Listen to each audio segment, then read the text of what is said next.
Yesterday we went on an adventure. Oh, we did. You're supposed to bring the flower. We forgot it. We had a bouquet and everything. Yes, we forgot. But yeah, it was an amazing experience for me. For a couple of reasons. I've always been very interested in the green economy, right?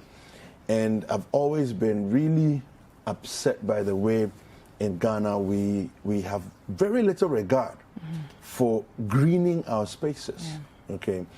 Now, there's a certain mindset that seems to be pervasive in our society that says that if there's green, then it's not developed. If it's green, get rid of the green, put concrete there. Yes, then we are now in the city. It's such a sick mindset, but it's real. And then we went to Parks and Gardens, and such a beautiful place, beautiful place, and so much potential to become, an amazing. I think that we need to turn Parks and Gardens into a public space where people can actually just come and relax in the middle of their day. And we should have places like that dotted around the city of Accra. Look, it'll be beautiful to have something like that down here in Arabaka, and it's a garden, a park.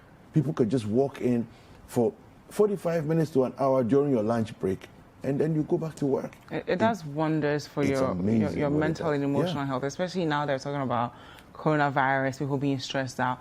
I wouldn't mind on Saturdays, Sundays, just going there to play with the soil, plant, get close to the earth. It just has a way of... It's very therapeutic. Exactly. It's very therapeutic. And we have it right there, and we're not taking advantage of it. It's so sad. And I would call onto our viewers, if you've never been to Parks and Gardens, just go there, see what it's like. It's beautiful. And I think the entire country, we have to come together to say we need to get Parks and Gardens to where it should be. We should all go there, buy a plant, just enjoy nature. You can just put some cloth on the floor, do a little picnic with your family members and your friends. I was sad that they don't open on weekends. Because there's so much potential for weekends. And remember that when we were there, almost nobody else came there. No. It's like nobody even... I don't know. Is it because people don't know that it's open to the public, or people don't really care? But I think we need to do something about that. It's a very important thing. We need to do something about that. So a few weeks ago, eco-conscious citizens, the group that are really advocating for us to save the trees and not destroy any more trees in that area, they were on Breakfast Daily. So when they came, some of our viewers were like, we want to see the problem for ourselves, because when they are here and they're talking to you guys, we don't really experience it. And I must say, I've gone past that road so many times. I've never actually gone inside. Me neither. Yesterday was my first time. Yeah, me neither. I mean, I don't know how many years I've been driving along that road. And for those of you who are wondering which road we're talking about, it's nicknamed Switchback Road. Okay, it's the road that goes from Christ the King all the way to Cantonment's post office. All right, that stretch of road. It's right there over on your left if you're coming from Christ the King. If you're coming from Cantonment's post office, it's over on your right, And just opposite the DVLA, the new DVLA place. That's exactly where Parks and Gardens is, And it's almost obscure. So you can't even tell that this is where the entrance is, and when we went there, I mean, the sadness of it for me was, it almost felt like it's been neglected. It's has been abandoned. Yeah. It's like nobody cares. Meanwhile, we have laws on our law books that protect gardens and parks. And it's so sad to see that we've not done anything about it. We've just left it there, And I mean, when we were as we were walking through and filming and just talking to different people there and the rest, you just feel this despondency. It's almost like, who is going to come to our help? Who is going to come to save this place? And they are responsible for all the parks and the gardens around the country. you know, and this is the this is their state. You can imagine what the other headquarters, other ones are looking like. And I think beyond government, it gets to a point where we, the citizens, we have to come together to say, we're going to develop this place. I mean, I can imagine people still import flowers into this country. We can do that. So we were there yesterday. We'll show you guys what happened, and they'll continue to show.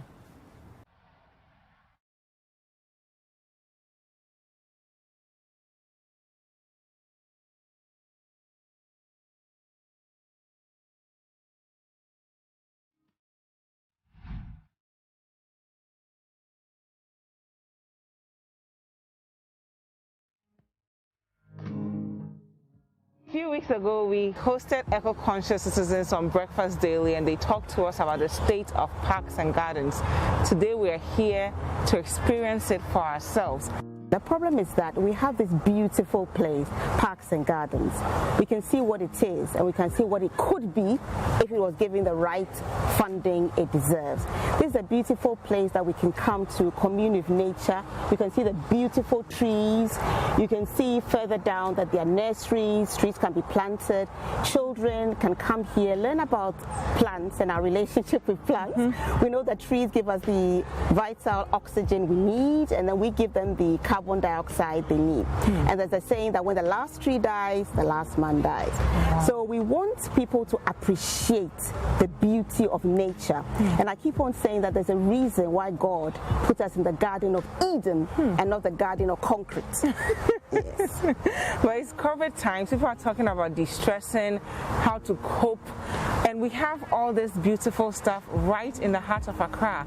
Why aren't we making good use of this? Sadly, we don't value what we do have. You made a very good point. To fight COVID, we need to, what shall I say, boost our immunity.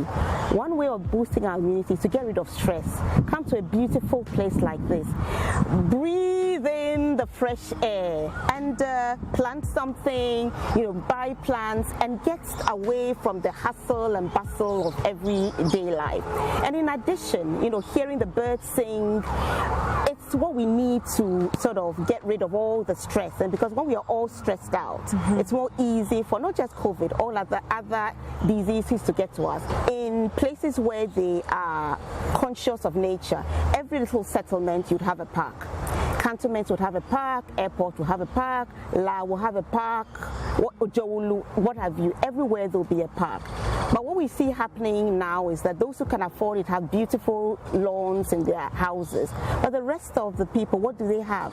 And that is why we must fight for our parks. Sadly, our parks are being built on. And that's why it's a travesty that parks and gardens, which was set up for us to have beautiful parks and gardens and also to acquire lands as parks and gardens throughout the country.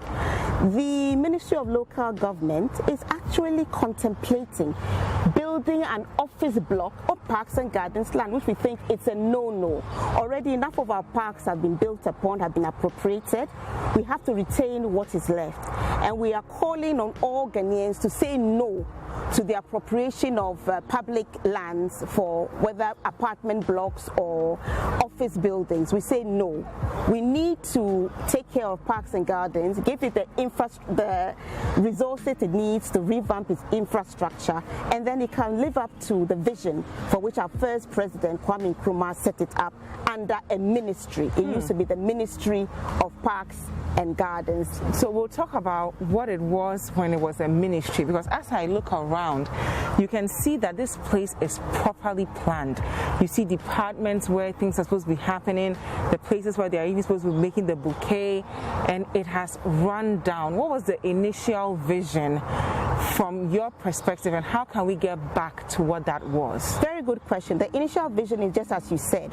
You yourself have seen how well thought out it was. President Nkrumah was ahead of his time. He really thought out things. This is where the nursery will be. This is where we'll make bouquets. This is where we'll be repairing the tools, and so on and so forth. After the coup and some years later, the Ministry of Parks and Gardens was downgraded to a department, and it's been under different ministries. Now, my take is that we can't really see the potential that Parks and Gardens has.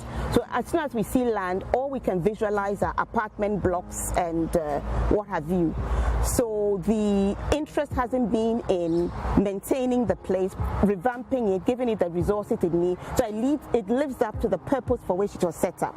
Right now, as you rightly said, it's run down. Yes, this place looks very nice, but we've been to other places which haven't seen any investment. Their offices don't even have desks, they don't have chairs. What would it take to get Parks and Gardens to where it should be?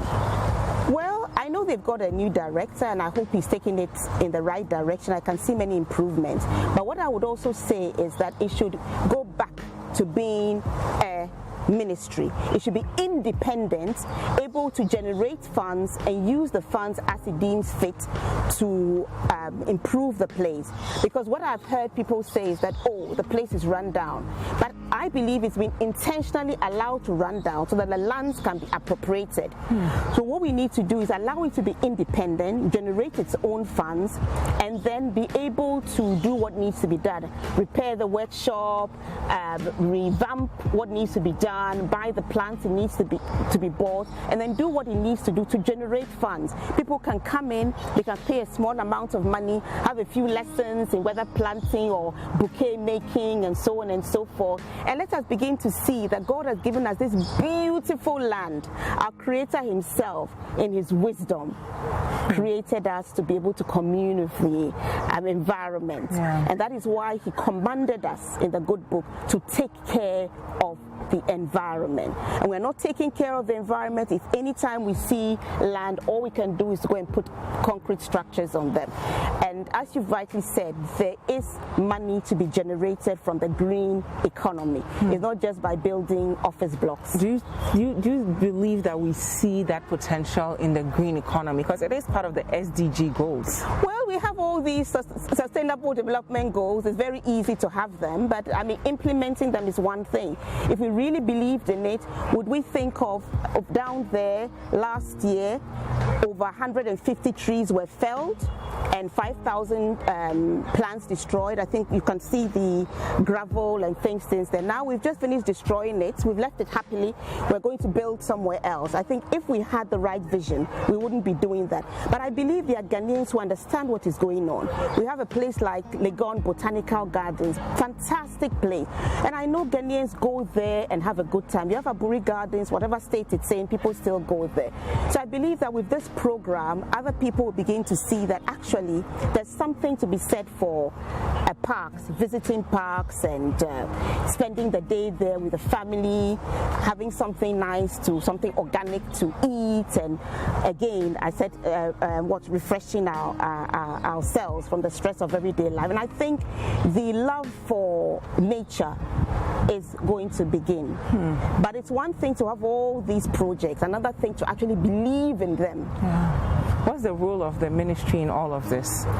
Well, Parks and Gardens is under the Ministry of Local Government, and I remember last year there was an attempt to rezone, which was led by the Ministry of Local Government. There was an attempt to rezone this area from green civic to exclusively civic, which means we don't need to have a single tree here, it's just civic. We heard about it, went to the meeting, and the application to rezone was unsuccessful. Good. Now, sadly, permission has been given for an office block to be built close to the Italian embassy area on Parks and Gardens land. I think this is a no-no. I don't know what meeting took place, because last year we found out about the meeting and we attended. I don't know which stakeholders were invited. Every stakeholder I have contacted has told me they didn't know about it. So we need to understand how come LADMA granted permission to the Ministry of Local Government to build an office block. We think that decision should be reversed. If the Ministry of Local Government wants an office block, it can look at the existing office and renovate it, refurbish it. Or there are so many dilapidated office buildings as we speak. We can do an audit of them, find them, and go and build there. But it's a no-no. In fact, I don't know if you appreciate the irony of it. If Parks and Gardens was set up to actually acquire lands as public parks, the little we have, we're actually going to build on it. I mean, I can't get my head around it. And I also like to say that we have very hard-working workers here who have been demotivated because of lack of resources and not being given the tools they need to work. They need to be motivated, because with motivation we all give of our best. So I believe that with the new leadership here, if Parks and Gardens is made independent, the workers will be well motivated, and what we are seeing here will be just the start. So we couldn't even bring you everything, but you can see for yourself there what potential that place has, and what potential we actually have to have many more parks and gardens in the country, where people, ordinary citizens like you and I, can enjoy. It's part of, and there are cities I know, I've been to other places in Africa, where you cannot even cut down a tree without the permission, express permission, written permission of the city council. It's not possible. But in Ghana, we just rampantly do that. Anyway, so I saw the motto of the Department of Parks and Gardens, and this is what it says. I'll read it quickly. Help increase the awareness of to the general public, the tourism that says, no place is complete without trees. A house without trees is charmless. A park without trees is purposeless. A country without trees is hopeless. What should I do? Plant a tree today. Yeah. And I think on that note, I want to call on all of us to make our way to Parks and Gardens and at least plant one tree. If you can just do that this year, that I'm going to go to Parks and Gardens and plant one tree, we'll get the place back to where it needs to be. Hi there. We hope you enjoyed the show. Make sure to subscribe, like, comment, and share with your friends. This is Breakfast Daily on City TV. Join the Breakfast Daily team Monday through Fridays from 7:30 a.m. to 10. Join us for breakfast daily, only on City TV.